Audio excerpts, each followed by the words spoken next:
The photo that, and I'm looking at it now of me looking and feeling invincible at the time, it was a harrowing sort of 48 hours afterwards before I went to rehab. After sending that message, I didn't stop. The whole weekend was a farewell tour, I partied, I went up and down to the city, but I did some stuff that I'm very, very ashamed of, that I'm still working through now. Stuff that was dangerous, stuff that was not to the values that I hold, embarrassing, shameful. And then on the Monday morning, I got up and I got in my car with a 4-pack of hard solos and I drank those as I was driving to rehab, and I checked in, and I checked Mm, into rehab, and I was very sick, physically and mentally. I was completely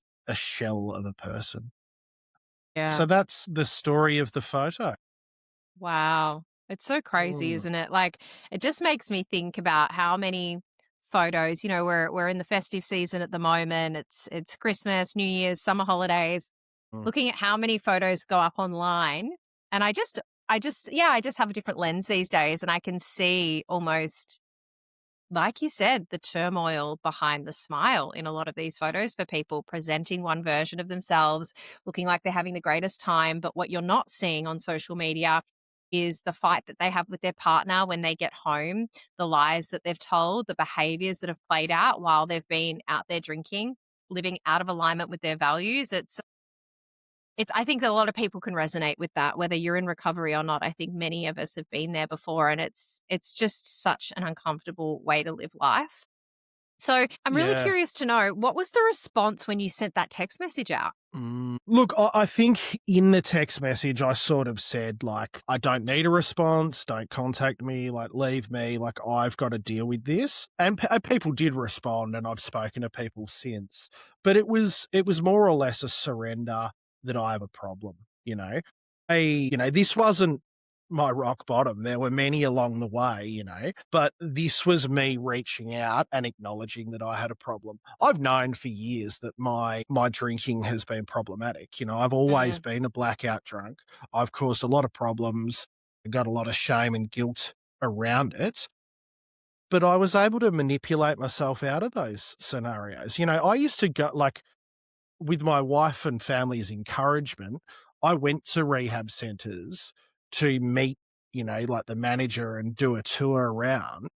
And by the end of it, every time they were like, no, you don't need this place, because I was highly functional, and because I was manipulative.